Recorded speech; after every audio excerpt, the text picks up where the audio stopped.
dans cet atelier d'alimentation spéciale détox, basé sur des recettes ayurvédiques et puis la philosophie de l'Ayurveda. Alors, tu sais qu'au printemps, c'est la saison Kapha, tu te souviens de ça? Voilà, et puis le printemps, c'est aussi synonyme de quoi? La floraison, le bourgeonnement, Donc ça veut dire quelque part renaissance. Tout démarre, oui. Voilà, tout démarre, c'est le renouveau. Et puis, comme c'est le renouveau, ça veut dire qu'une nouvelle création va arriver. Et puis, comme c'est quelque chose de tout nouveau, que de tout petit comme ça, mais qui a un potentiel de devenir plus grand, ça veut dire aussi qu'il va y avoir de la croissance.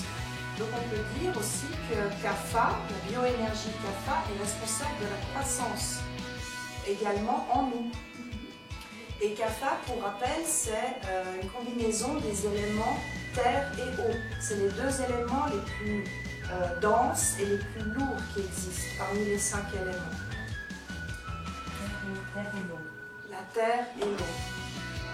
Et on verra plus tard que c'est important de bien se rappeler que Kapha est une combinaison des éléments terre et eau, parce que parmi les 6 goûts, on verra ça plus tard, il y a un des goûts qui a exactement cette même configuration-là.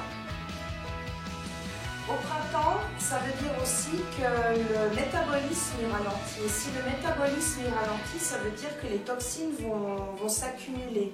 Et quand les toxines sont accumulées dans notre organisme, qu'est-ce qui se passe? Au printemps, on est fatigué. Ça t'est déjà arrivé? Mais oui, moi aussi. Donc ça veut dire qu'au printemps, il y a un dicton qui dit on fait les grands nettoyages de printemps.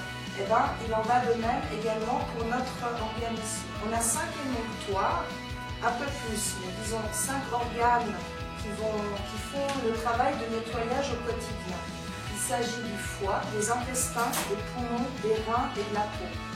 Il y a également le système lymphatique qui est aussi considéré comme un émonctoire, vu qu'il va recollecter tous les liquides du corps et suite à... C'est un peu compliqué, mais disons par rapport à l'anatomie, quand une cellule elle a mangé les nutriments, elle fait comme nous caca. Donc elle produit également des déchets. Et c'est le système lymphatique qui va recollecter tous ces déchets pour les amener dans la circulation sanguine.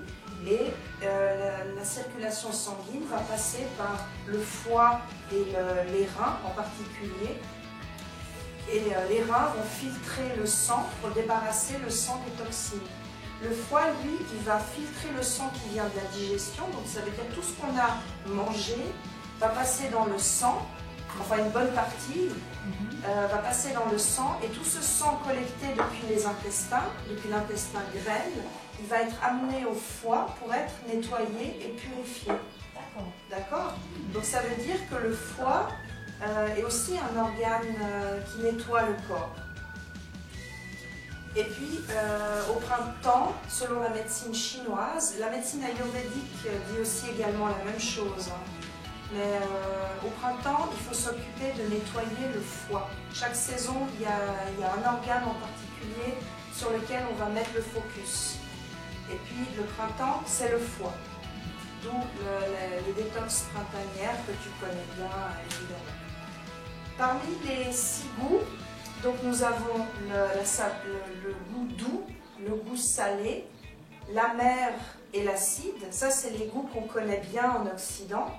En Orient, en Asie, on considère également le goût astringent qu'on retrouve par exemple dans les épinards, les haricots verts, le thé vert. En fait, l'astringent, il se trouve presque dans tous les légumes à feuilles vertes. Il y a le goût piquant également qu'on oublie par rapport à nos conceptions d'occidentaux. Et en fait, ces saveurs amères, astringentes et piquantes, elles vont avoir un effet qui va purifier et nettoyer le corps. Et l'amer, en particulier, va nettoyer le foie. D'accord. L'amer. Et en fait, la combinaison de ces trois saveurs, amer, astringent et piquant, va faciliter le nettoyage et l'élimination des toxines et va diminuer CAFA, puisque c'est les 3 saveurs de base qui réduisent CAFA. Par exemple, dans la saveur amère, elle est constituée des éléments air et éther. C'est exactement la combinaison vata, tu vois. Le piquant, c'est du feu et de l'air.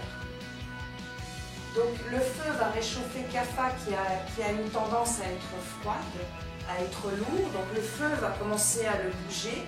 Le piquant va aussi le stimuler un petit peu. Ça va faire bouger CAFA. Il faut savoir aussi que les toxines, on dit ama en sanskrit, les toxines ont la même qualité visqueuse et viscosante que CAFA, c'est-à-dire collante. Elles sont lourdes et elles collent. Viscosante, voilà. Alors même si on n'est pas complètement de constitution CAFA, c'est bien de passer progressivement en augmentant ces saveurs amères, astringentes et piquantes. Si on est vata comme moi ou pitta, c'est sûr que le piquant, on va le doser modérément. Et on peut mettre des radis dans la salade, parce que les radis, ça a une saveur piquante. On peut mettre du poivre noir, parce que le poivre noir, ça a aussi une saveur piquante. On n'est pas obligé d'utiliser la poudre chili, on n'est pas obligé d'utiliser des piments. Donc, il y a 3 grands légumes importants qui ont cette saveur amère et astringente, c'est les asperges, les haricots et les épinards. Donc c'est des légumes à manger très souvent dans la semaine, on va dire. Et puis pour alléger un petit peu l'assiette en viande, on va utiliser plutôt les légumineuses comme le riz, les lentilles, le mung dal et des choses comme ça. Faire une monodiète aussi, c'est très intéressant, c'est-à-dire une fois par semaine, sur un jour complet, une fois par semaine, on va manger par exemple des artichauts sous toutes ces formes, boire du jus d'artichaut, manger les feuilles, faire de la purée avec les cœurs d'artichaut, enfin des idées comme ça. On peut aussi faire la même chose avec les asperges. La carotte, elle s'y prête le mieux parce que tu peux manger les carottes crues, tu peux extraire le jus de carotte et puis tu peux aussi faire des carottes cuites, cuire les carottes. Donc ça aussi c'est une idée au printemps. Je dirais la carotte ira plus pour quelqu'un de constitution vata par exemple. Les asperges et les artichauts c'est un peu égal, ça convient aussi bien à pitta qu'à kapha. D'accord, c'est l'autre, alors, les asperges, les épinards, c'était pas le troisième? Haricots. Haricots, Ouais. c'est toutes les choses que j'ai dans le frigo en ce moment. Ah bah tu vois, naturellement on tend à aller vers ces aliments-là, c'est tout à fait naturel.